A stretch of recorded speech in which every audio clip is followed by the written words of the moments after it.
Hello everyone.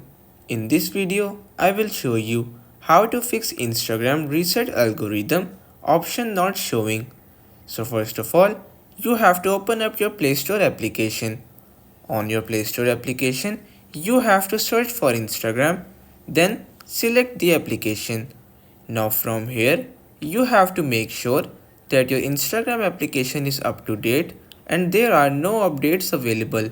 If there are any updates available, you have to update your Instagram to the latest version.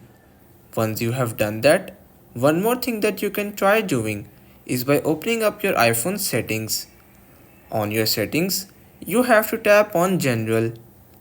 In General, you have to tap on iPhone Storage. Now in iPhone storage, you will see all of your applications that have used some amount of storage in your iPhone. So you have to tap on Instagram. Now over here, what you have to do is that you simply have to click on Offload app and you will be able to clear all of the cache that is stored in your Instagram application.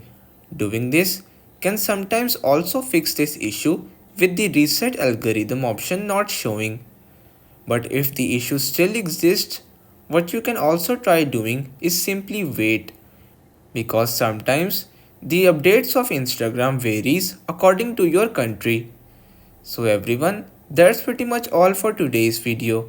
Consider subscribing to our channel for more informative videos in the future. Until then, stay safe.